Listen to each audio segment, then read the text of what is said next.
Pilot 1, what's that? Why is it doing that? Pilot 2, I don't. The airspeed isn't right. It's showing a stall, but we're at full power. Pilot 1, I've got no vertical speed. I don't know what's happening. A single sensor freezes over. A pilot misreads a critical warning. On the surface, these are the moments that lead to disaster. We see the headlines and assume it was a freak accident. But what if these weren't isolated mistakes? What if they were the final, predictable links in a hidden chain of events? This is the story of how pressures on the ground, from flawed software to rushed schedules and inadequate training, create the conditions for tragedy in the air. This is why most air accidents are never just accidents. June 1, 2009. Air France Flight 447, an Airbus A330, is cruising at 35,000 feet. A routine flight from Rio de Janeiro to Paris. In the cockpit, the captain has left for a scheduled rest break. His two co-pilots are at the controls. As the plane flies into a patch of weather, ice crystals clog the aircraft's pitot tubes. These are small, externally mounted sensors that measure airspeed. It seems like a minor, technical glitch, but at 2:10 a.m., it triggers a cascade of failures. With the pitot tubes blocked, the computers no longer know how fast they're flying. The autopilot disengages and alarm sounds. The pilots are now flying manually in near total darkness over the middle of the Atlantic. What happened next has been the subject of intense investigation. The junior co-pilot pulls back on his side stick, pitching the nose up. It's the most basic lesson in aviation. If you suspect a stall, you push the nose down to gain speed. Yet, for 4 minutes and 23 seconds, the stall alarm blared 75 times.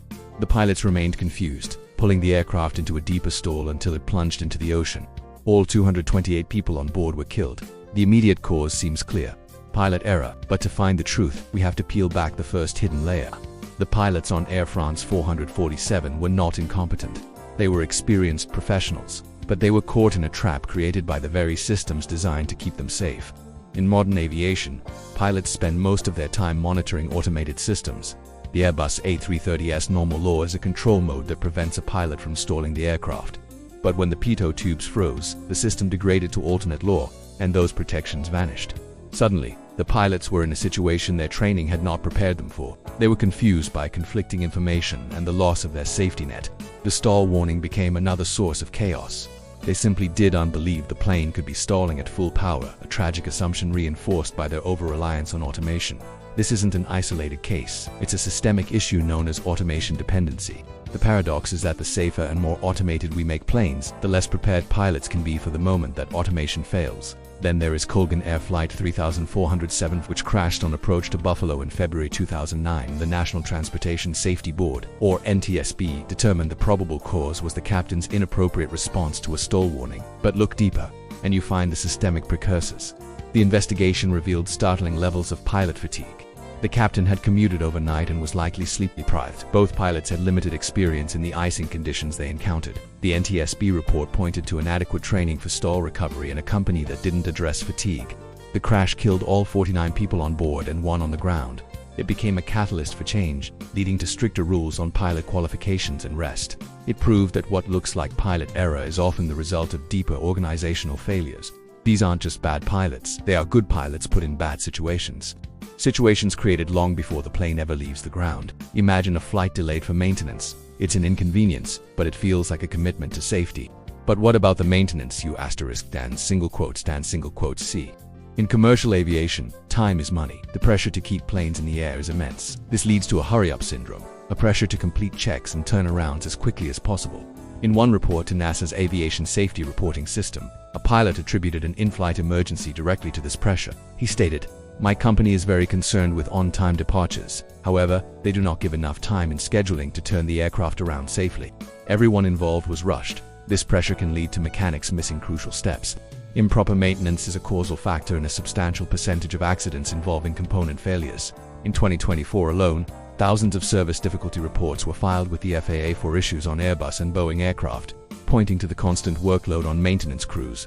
Then there are the economic pressures. Before the reforms following Colgan Air, regional airline pilots were often paid low wages, forcing them to commute thousands of miles to work. This created the exact fatigue issues seen in that accident. The flaw isn't in the person but in the system that expects them to perform perfectly while fatigued, underpaid, or rushed. The fundamental dangers remain, but the threats are evolving. The International Air Transport Association's 2024 safety report revealed a year of mixed results. While the overall accident rate remained near historic lows, there were 7 fatal accidents and 244 onboard fatalities, a sharp increase from 2023. Flying remains the safest form of transport, but the numbers highlight the strain on global safety systems as air traffic returns to record levels. A worrying trend is the rise in runway incursions, close calls on the ground that have become increasingly common. In 2024, there were over 1,700 such incidents in the US alone. In early 2023, a near collision in Austin, Texas, was averted only when the crew of a FedEx cargo plane initiated a last-second go-around to avoid a Southwest jet that had been cleared to take off from the same runway in heavy fog. These incidents reveal classic systemic vulnerabilities in communication and airport surface detection technology. Beyond the physical world, a new threat is growing. In mid-2025, the FBI warned that a notorious hacking group known as Scattered Spider was expanding its attacks to target the airline industry. This group uses sophisticated social engineering, impersonating IT staff to trick help desks into granting them access to critical systems. Recent cyber incidents at airlines like Hawaiian and WestJet show this is an active threat. A successful cyber attack could ground entire fleets, creating chaos and introducing a new, invisible link into the accident chain. These modern challenges, from congested airfields to cybersecurity, reinforce the core lesson. Safety is a constant process of identifying and mitigating hidden risks. So if an accident is rarely just an accident, what is being done? The hard truth is that the rulebook of aviation safety is often written in the aftermath of tragedy. The loss of Air France 447 led to sweeping changes in pilot training, emphasizing manual flying skills and recovery from high-altitude stalls. The Colgan Air disaster fundamentally reformed fatigue management for us pilots. Every crash is meticulously investigated by bodies like the NTSB, not to lay blame, but to understand the entire chain of events. Their goal is to find the truth, to identify and fix the systemic weaknesses before they can lead to another disaster. This commitment to learning is why flying continues to be exceptionally safe. An accident is a failure of the entire system, and every investigation is an opportunity to make that system stronger.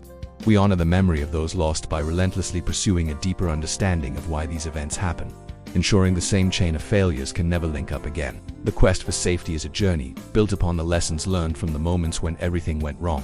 If you want to learn more about the ongoing efforts to make our skies safer, consider subscribing. Next, we'll explore the most incredible survival stories in aviation history.